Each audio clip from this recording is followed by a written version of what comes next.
Welcome to the session. This is Professor R. Surendran from Government College of Technology. Today we are going to see some of the concept in the thermodynamics. Introduce yourself, technical champions. Gopalakrishnan and Ramakrishnan. Yes, sir. Myself, Gopalakrishnan. I have completed MA Engineering Design, sir. I'm from Tiruvannamala, sir. I'm preparing for tangent TRB exams. Yes, very fine. Ramakrishnan. Yes, sir. Introduce yourself. Yes, sir. I'm R. Ramakrishnan. I'm BA Mechanical graduate, 2019 passed. And you are preparing for GATE exam. GATE exam. Yes. So I will share my presentation now. So is the screen is visible? Yeah. Yes, sir. Yes, visible. Sure.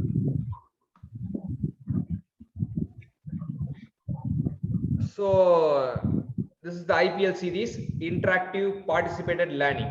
So we are going to interactive participated learning. I will make it as full screen now. Okay. So we will move to the first concept. So it is isolated system.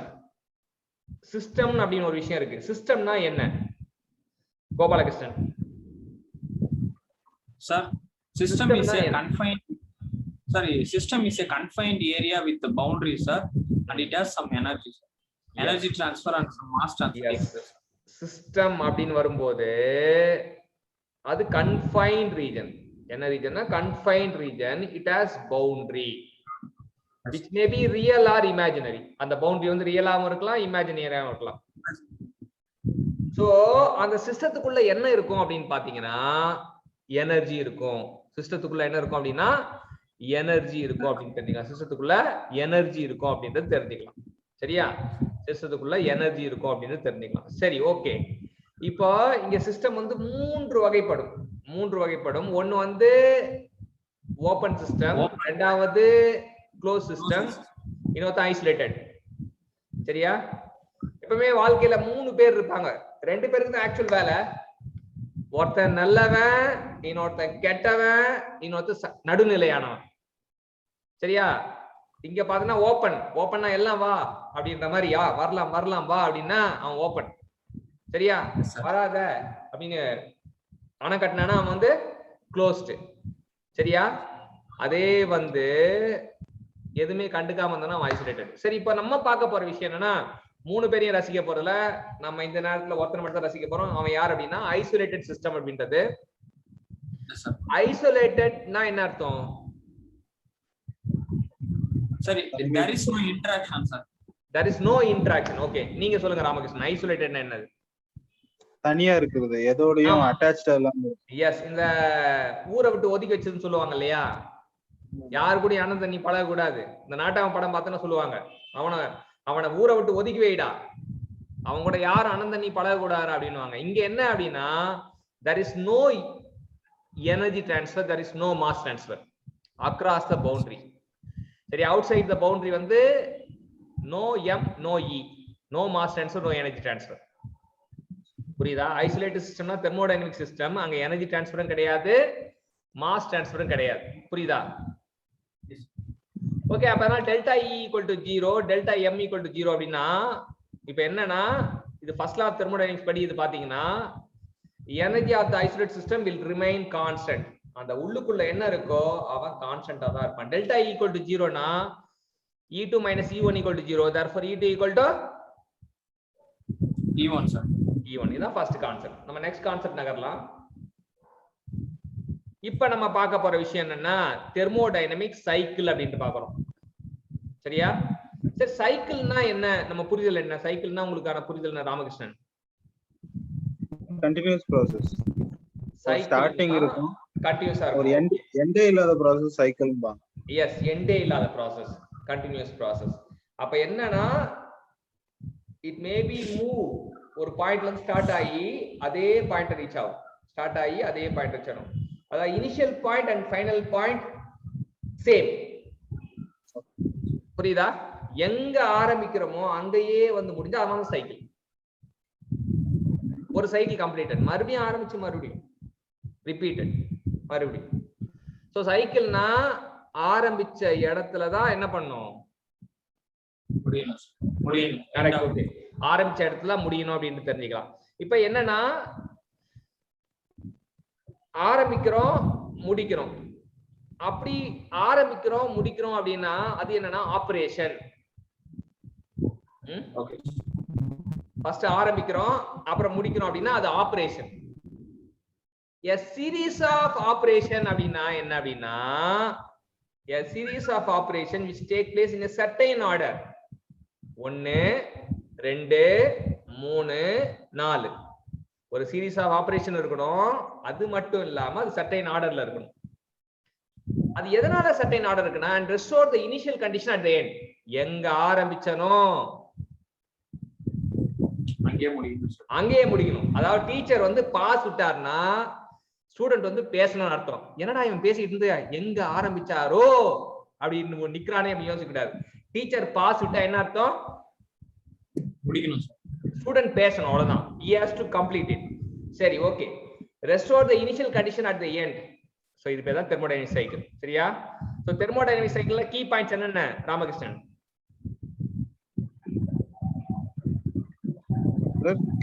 Thermodynamic சைக்கிள்னா நம்ம key number of operations happens in a series of time duration. First வந்து series of operation, first point. happening in இரண்டாவது point வந்து order, certain order. certain order. சரியா? அப்புறம் restore the initial condition at the end. இந்த மூணு வார்த்தையில எதை ஒண்ணு மறந்தாலும் முடிஞ்சு போச்சு, ஸ்டோரி முடிஞ்சு போச்சு. சரியா? நம்ம வந்து ஏதோ கொஞ்சம் குறிப்பிட்ட வேலை தெரியும். இப்ப thermodynamics is the series of operation. சரியா? தெர்மோடைனமிக் சைக்கிள்னா என்னன்னா சீரீஸ் ஆஃப் ஆபரேஷன் அப்படின்னு அர்த்தம். தெர்மோடைனமிக் சைக்கிள்னா series of operation take place in a certain order to restore the initial condition at the end.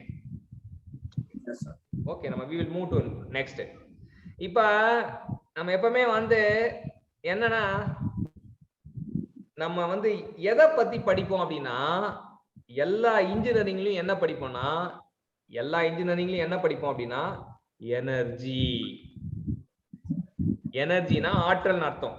ஆற்றலை பத்தி ஆற்றலோட படிக்கிறவனுக்கு பேர் தான் ஆற்றலை பத்தி ஆர்வமா படிக்கிறவன் பேர் தான் இன்ஜினியர். சரியா? சோ நீ மெக்கானிக்கல் இன்ஜினியர்னா நீ என்ன ஆற்றலை பார்க்க போற? உனக்கு 2 கண்ணு இருக்கா மாதிரி ஒரு கண்ணு வந்து ஈட்டு, இன்னொரு கண்ணு வர்க்கு. சரியா? உனக்கு ஒரு கண்ணு வந்து ஈட்டு, இன்னொரு கண்ணு வர்க்கு.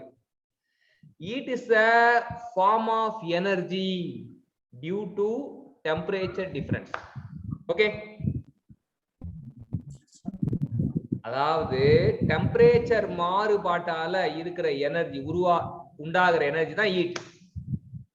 Work is a form of energy due to potential difference. Okay? ஒரு பொட்டன்ஷியல் டிஃபரன்ஸ்னால உருவாகிற எனர்ஜி வர்க், டெம்பரேச்சர் டிஃபரன்ஸ்னால உருவாகிற எனர்ஜி ஹீட். ஆனா ரெண்டுமே யாரு? எனர்ஜி தான் சார். எனர்ஜி தான், ரெண்டு பேருமே எனர்ஜி தான். இவனும் கண்ணு தான், அவனும் கண்ணு தான். எனக்கு 2 கண்ணுனா ரெண்டுமே கண்ணு தான். ஆனா இவன் ஹீட், இவன் வர்க்.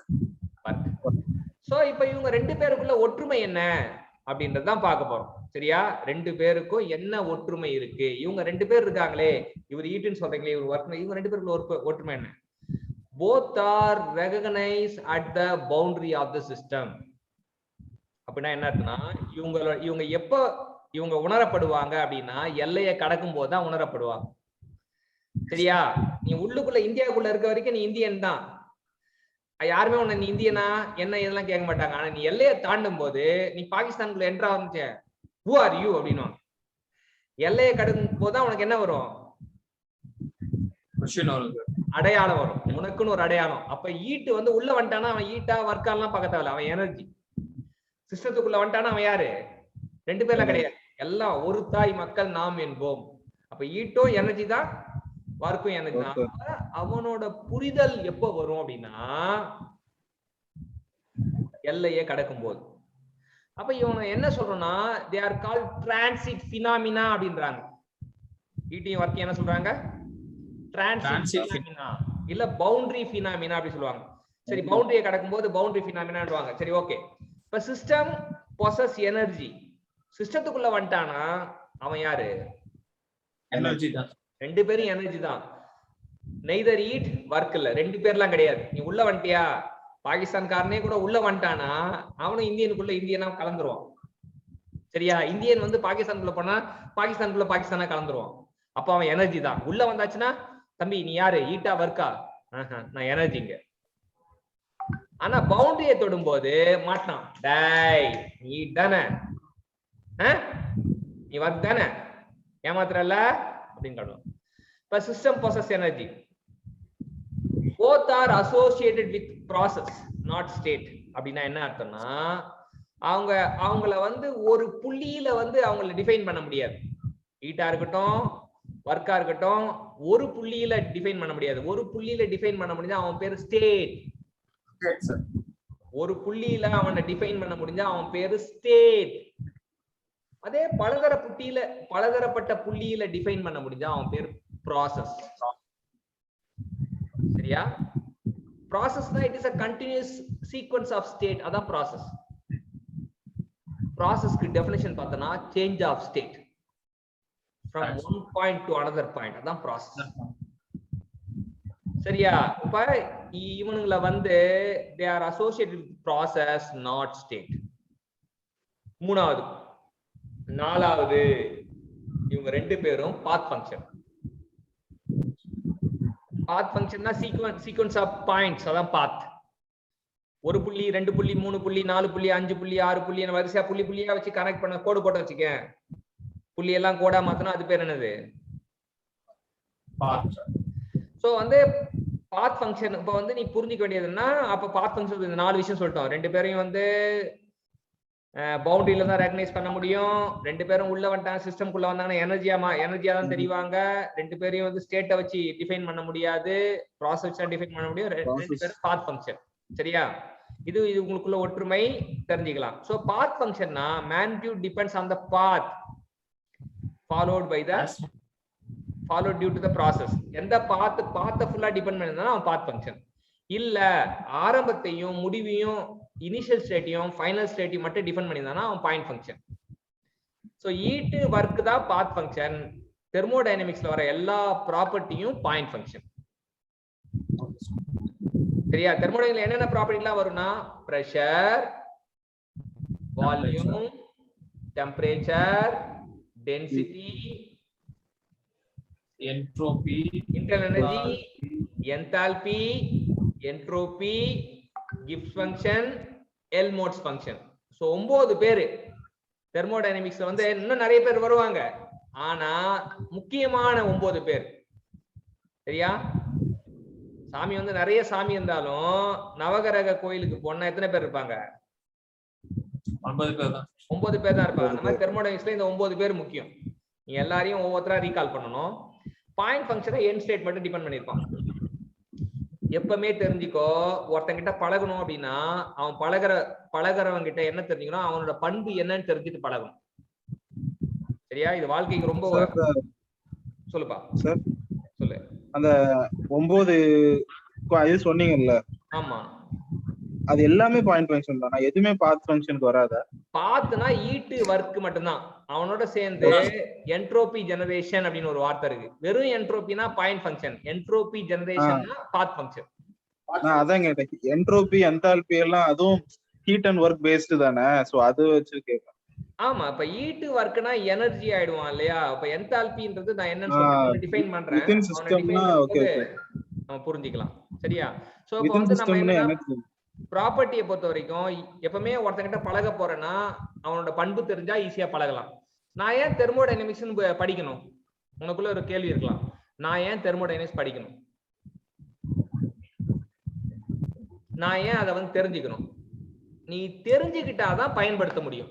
புரியுதா? ஒரு சர்க்கரை இனிக்கும் தெரிஞ்சுக்கிட்டாதான் யூஸ் பண்ண முடியும். பாயசத்துல போடலாம். உப்பை தூக்கி பாயசத்துல போட்டனா அள்ளி உப்பை போட்டு பாயசம் போட்டு பாயசம் குடிக்க முடியுமா? அப்ப ஒரு பண்பை தெரிஞ்சாதான் அதை பயன்படுத்த முடியும். புரியுதா? இப்ப நம்ம ஏன் இந்த தெர்மோடைனமிக்ஸ்ல இவங்க எல்லாம் பத்தி படிக்கிறோம்னா இவங்களை பத்தி புரிஞ்சுக்கிட்டாதான் நம்ம என்ன பண்ண முடியும்,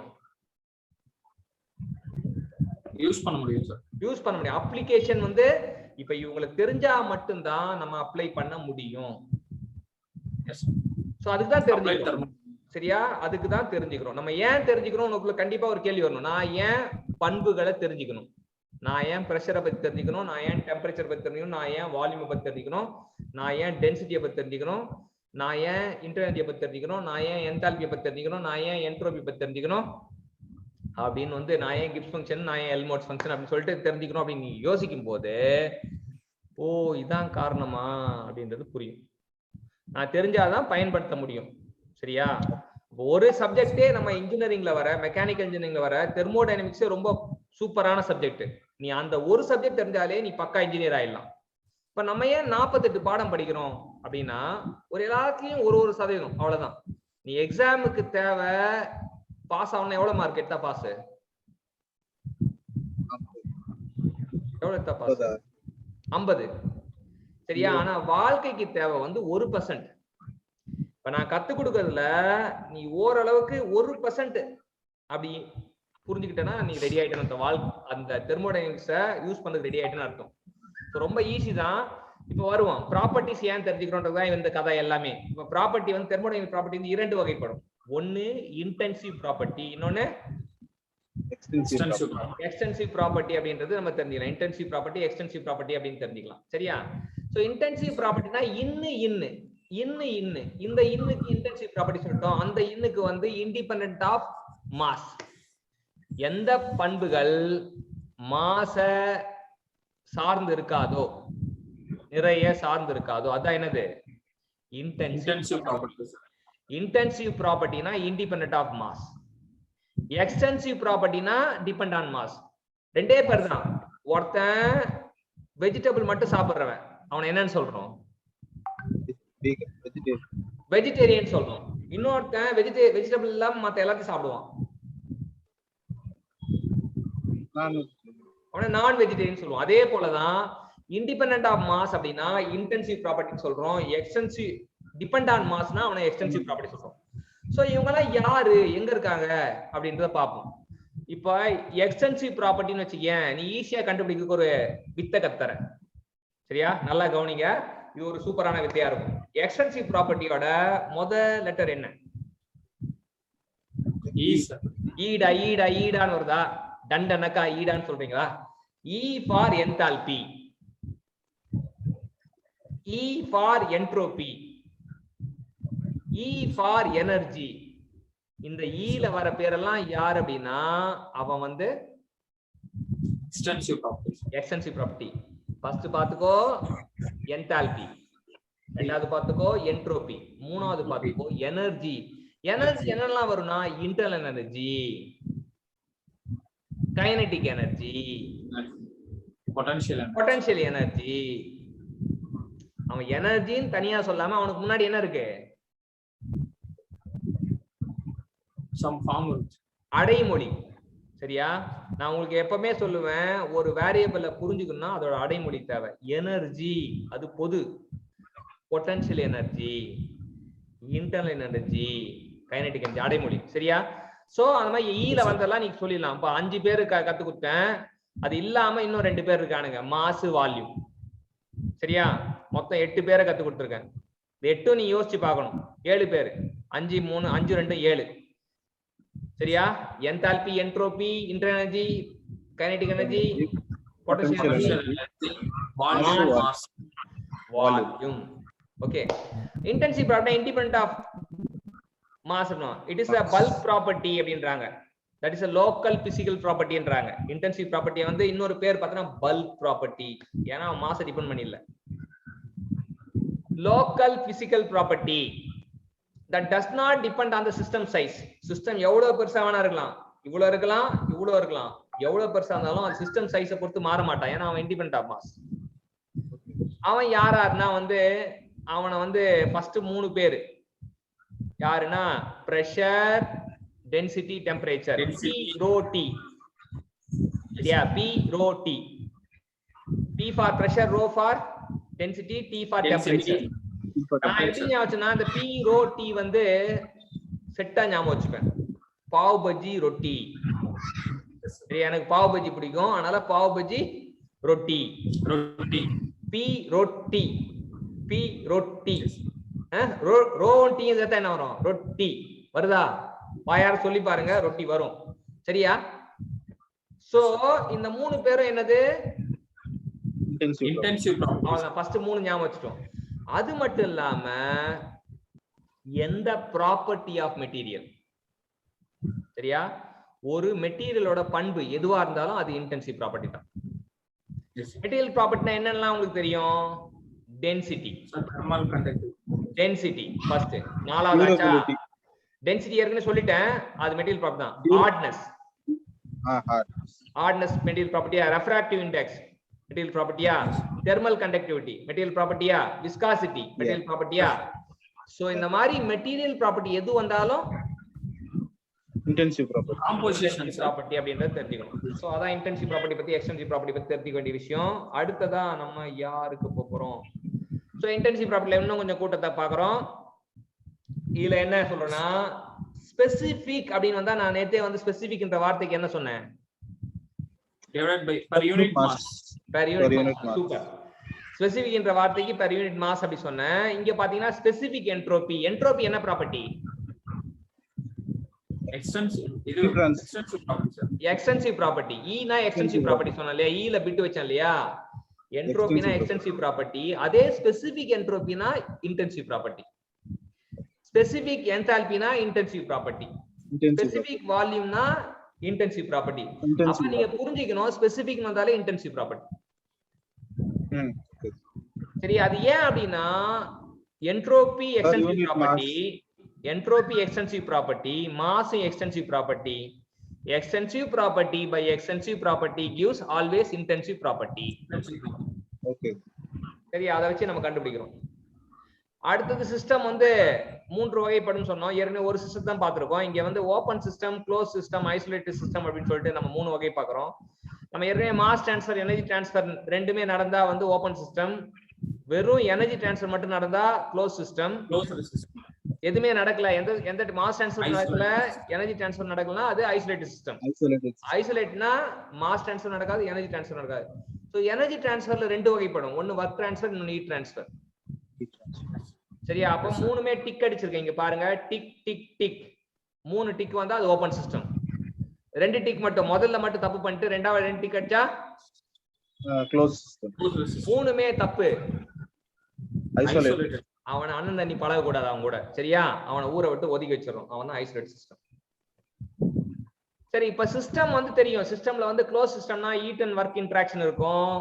ஓபன் சிஸ்டம்னா ஹீட் இன்டராக்ஷன் இருக்கும், வொர்க் இன்டராக்ஷன் இருக்கும், மாஸ் இன்டராக்ஷன் இருக்கும். சரியா? டிரான்ஸ்ஃபர் சொன்னாலும் அதே தான், இன்டராக்ஷன் சொன்னாலும் அதே தான். சரி, புரிஞ்சுக்கிறோம்.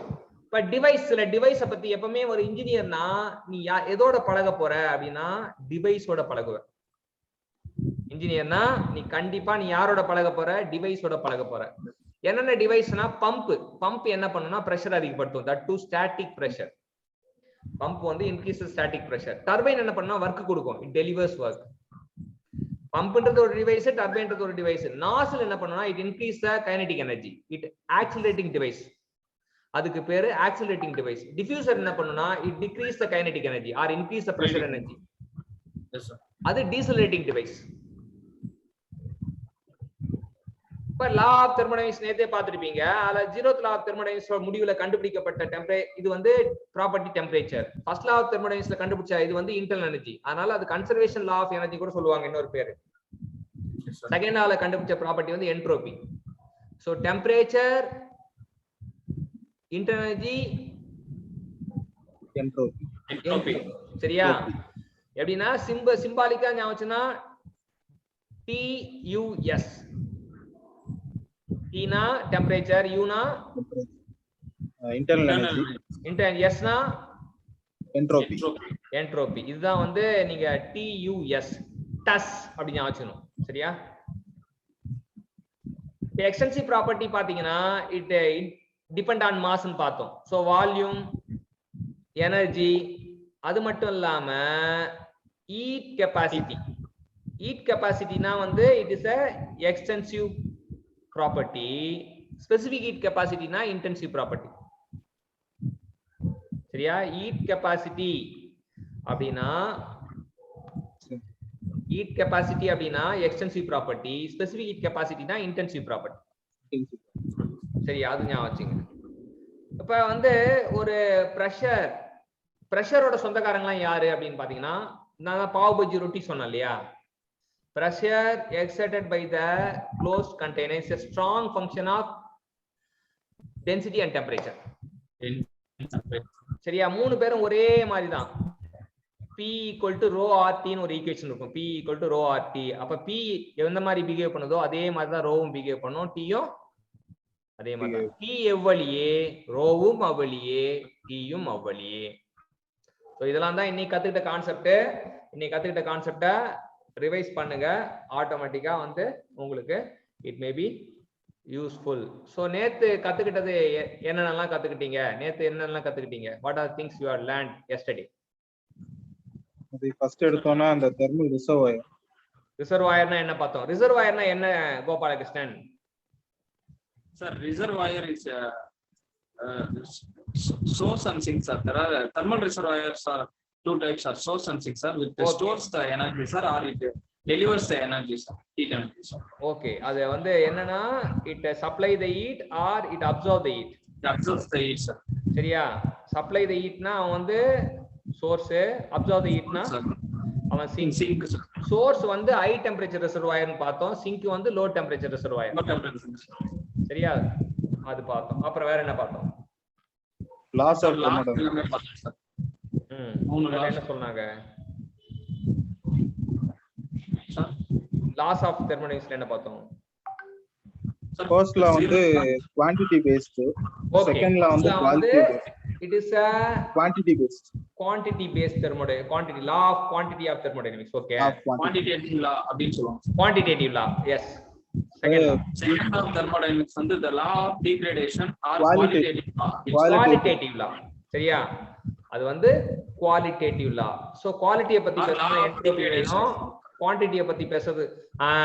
இப்போ வந்து குவாண்டிட்டியை பத்தி பேசுறதுக்கு ரெண்டு பேர் வேணும், குவாண்டிட்டி ஆஃப் ஹீட்டை பத்தி பேசுறதுக்கு ரெண்டு பேர் வேணும். ஒருத்தன் இன்டர்னல் எனர்ஜி, இன்னொருத்தன் என்தால்பி. சரியா? குவாண்டிட்டியை பத்தி பேசுறதுக்கு ரெண்டு பேர் இருக்காங்க, ஒருத்தன் இன்டர்னல் எனர்ஜி, இன்னொருத்தன் என்தால்பி. ஆனா குவாலிட்டியை பத்தி பேசுறதுக்கு ஒரே ஒருத்தன் என்ட்ரோபி. இப்ப நான் வந்து இப்போ வந்து என்ன பண்ண போறேன்? இன்டர்னல் எனர்ஜி டிஃபைன் பண்ண போறேன். சரியா?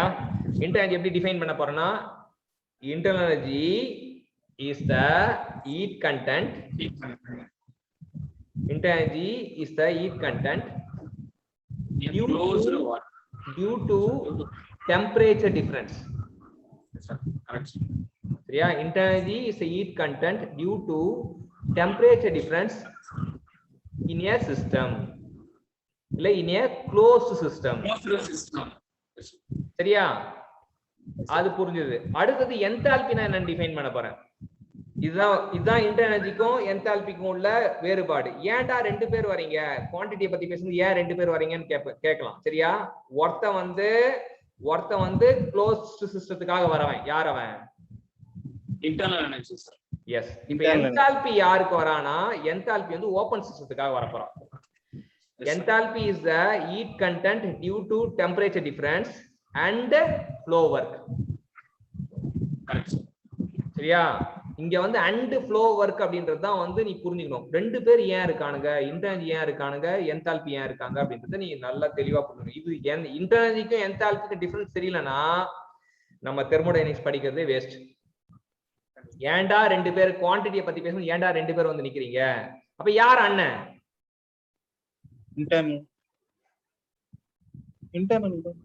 என்தால்பி தான். H equal to U plus PV. Capital H equal to capital U plus PV. So U PV சேர்ந்தாதான் H. U na internal energy, PV na flow work. So என்தால்பியை பொறுத்த வரைக்கும் என்ன அப்படின்னு பாத்தீங்கன்னா, enthalpy பொறுத்த வரைக்கும் நமக்கு என்ன தேவை அப்படின்னு பாத்தீங்கன்னா, it is for open system. It is a heat content of the open system. புரியுதல்? இன்டர்னல் எனர்ஜியை பொறுத்த வரைக்கும் it is a heat content of the closed system. அதே போல இன்டர்னல் எனர்ஜியை பொறுத்த வரைக்கும் it is the heat content of the non flow process. நான் ஃப்ளோ ப்ராசஸ்ல சிக்னிஃபிகண்டா பேசப்படுவான் inter energy.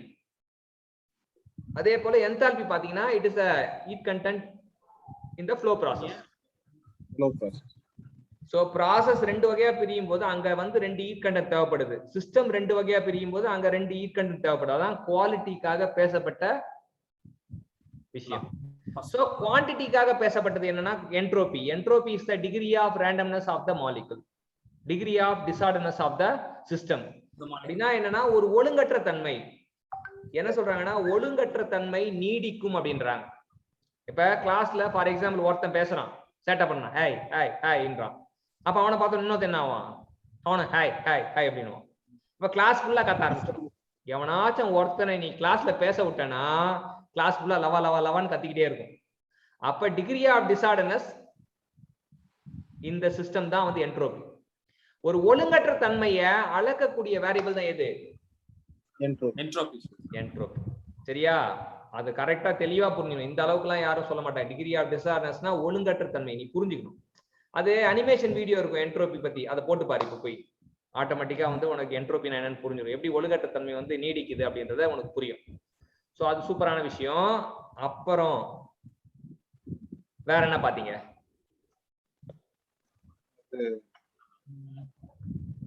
throttling process. த்ராட்லிங்னா enthalpy constant அப்படின்னு பார்த்தோம். அப்புறம் வர்க் டன் வந்து 0ன்னு பார்த்தோம். அப்புறம் ஹீட் ட்ரான்ஸ்ஃபர் 0ன்னு பார்த்தோம். வேற என்ன பார்த்தோம் த்ராட்லிங்ல? highly irreversible process. irreversible அப்படின்னு பார்த்தோம். Super, very good. அடுத்து enthalpy constant சொல்லிட்டேன். அது நாலுமே சொல்லிட்டேன். வேற அடுத்து என்ன பார்த்தோம்? அது PMM1. அதாவது PMM1 ஆமா, PMM1 னா என்ன பண்ணுவோம்? எனர்ஜி கொடுத்துக்கிட்டே இருக்கும்.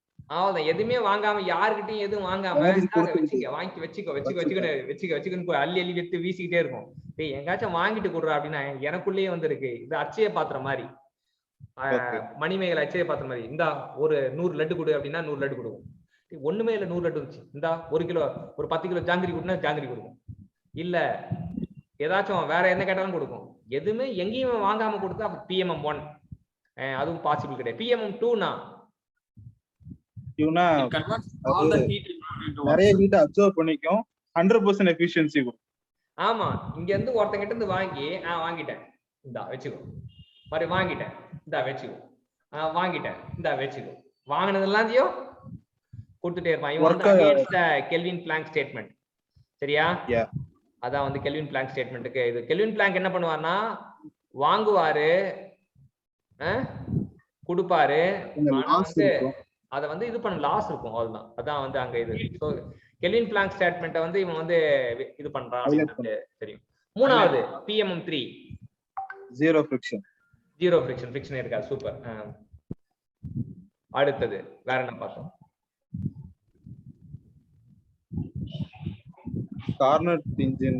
கார்னாட் இன்ஜின் வந்து நான் எஃபிஷியன்சி அதிகப்படுத்தணும். கார்னாட் இன்ஜின் எஃபிஷியன்சி அதிகப்படுத்தணும். எனக்கு என்ன best method? decreasing the temperature, decreasing the lower temperature. Super. Sink temperature, decreasing the sink temperature. Nice. அடுத்தது வேற என்ன பார்த்தோம்? அந்த ஹீட் எனர்ஜி இன்புட்டும் அவுட்புட்டும் ரெண்டு ஹீட் இன்ஜினுக்கு ஒரே மாதிரி கொடுத்தீங்கன்னா எஃபிஷியன்சியும் ஒரே மாதிரி வரும். அப்ப ஹீட் இன்புட்டும் ஹீட் அவுட்புட்டும் சேமா இருக்குன்னா எஃபிஷியன்சி சேம். ஹீட் இன்புட்டும் ஹீட் அவுட்புட்டும் சேமா இருந்தா efficiency same. Okay, super. Next efficiency of reversible cycle. efficiency of reversible cycle எதை சார்ந்து இருக்கும்? கொஞ்சம் temperature, source temperature and sink temperature. Very good. அதே efficiency of irreversible heat transfer, it depends on the heat transfer, heat input and heat output. Super. Next.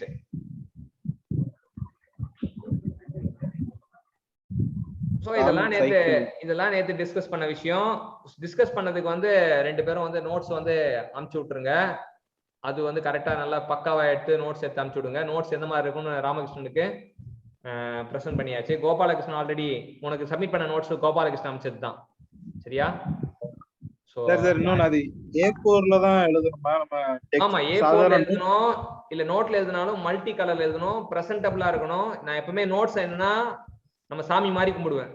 ஏன் அப்படின்னா Okay. when you refer the notes it should be presentable and it should make you pleasurable. நீ அதை பார்க்கும்போது இந்த குணா படம் பார்த்திருக்கியா? கமல் அவன் குணா வந்து லட்டு வாங்க போவான், ஒரு கோயில்ல லட்டு வாங்க போவான். லட்டு வாங்க போகும்போது அவன் வந்து பரவச நிலையில இருப்பான். அந்த மாதிரி உன் நோட்ஸை பார்க்கும்போது உனக்கே இருக்கணும். when you refer it again it should be pleasurable. ஆஹா என்னடா சூப்பர் ஆக்டர் ராமகிருஷ்ணா அப்படின்ற மாதிரி உன்னை நீயே பாராட்டிக்கணும். சூப்பர் ஆக்டர் கோபாலகிருஷ்ணா அப்படின்ற பாராட்டிக்கணும். அப்ப கோபாலகிருஷ்ணனும் ராமகிருஷ்ணனும் எடுக்கிற நோட்ஸ் தான் வந்து நமக்கு ஃபுல்லா இதுவா இருக்கணும். it should be presentable and pleasurable. என்னோட நோட்ஸுக்கான இலக்கணமே இதான். சரியா? நீ டெய்லியும் ஜெயிச்சுட்ட அப்படின்னா, டெய்லி நோட்ஸ் எடுத்துட்ட, டெய்லியும் கொஸ்டினை பார்த்துட்ட அப்படின்னா நீ கண்டிப்பா ஜெயிச்சிருவ. நிறைய பேரு வெற்றிக்கான சாவி வந்து கன்சிஸ்டன்சி, அங்கதான் மிஸ் பண்ணுவாங்க. சாவியை தூக்கி வெளியே போட்டுருவாங்க, போட்டுட்டு எங்க என் வெற்றி, எங்க என் வெற்றி, எங்க என் வெற்றின்னுவாங்க. வெற்றி எல்லாம் வராது. சாவி வேணும். சரியா? சொர்க்க வாசலுக்கு என்ன வேணும்? வாசல் மூடிதான் இருக்கும். நீ போய் சாவி போட்டு திறந்தா நீ சொர்க்கத்தை பார்க்கலாம். இல்ல சாவியை நான் தூக்கி தொலைவுல போட்டுறேன், எனக்கு சொர்க்கத்தை மட்டும் காட்டுங்க அப்படின்னா முடியாது, வாய்ப்பே இல்லை. அப்போ டெய்லி தான் நீ daily plan, daily preparation, daily progress, அது மட்டும் பண்ணி. சரியா? நீங்க கரெக்டா தான் போறீங்களா இல்லையான்றத வந்து நீங்க daily plan, daily preparation, daily progress அதை வச்சு மெஷர் பண்ணுங்க. அப்படி மெஷர் பண்ணீங்கன்னா மட்டும்தான் க்ரோ ஆவீங்க. லைஃப்ல நீங்க க்ரோ ஆகிறதுக்கு ரொம்ப ரொம்ப ஈஸியான விஷயம். சரியா? லைஃப்ல க்ரோ ஆகுது ரொம்ப ஈஸியான விஷயம். ஆனா அதை டெய்லியும் பண்ணணும். டெய்லி பண்றவன் எல்லாருமே வளர்ந்துருவான். அது மட்டும் இல்லாம காம்பவுண்டிங் எஃபெக்ட். காம்பவுண்டிங் எஃபெக்ட் வந்து நீ சார்ட் மெத்தடாலஜி நான் சொன்னேன், 7 ஸ்டெப் ரிவிஷன் மெத்தடாலஜி. சார்ட் வாங்கிட்டு சார்ட் போடுங்க அப்படின்னா, ஸோ நான் வந்து சார்ட் வாங்கிட்டு வந்துட்டேன் இன்னைக்கு. சரியா? This is chart. ஒரு எத்தனைன்னா ஒரு 7 ஷீட் இருக்கு. ஸோ இதை வந்து கட் பண்ணி அந்த ரிவிஷன் கான்செப்டுக்கு யூஸ் பண்ணணும் அப்படின்னு நினைக்கிறேன். So it is one of method 7 step revision methodology. எப்படி பண்றோம் அப்படின்றத பார்ப்போம். சரியா? ஸோ அதை பண்ண நம்ம ப்ராக்ரஸ் ஆகிட்டே இருக்கணும். அதுதான் வந்து நமக்கு தேவை. ஸோ நம்ம பண்ணுவோம். We will achieve it. All the best, champion. Now I will end the class. Thank you. Thank you.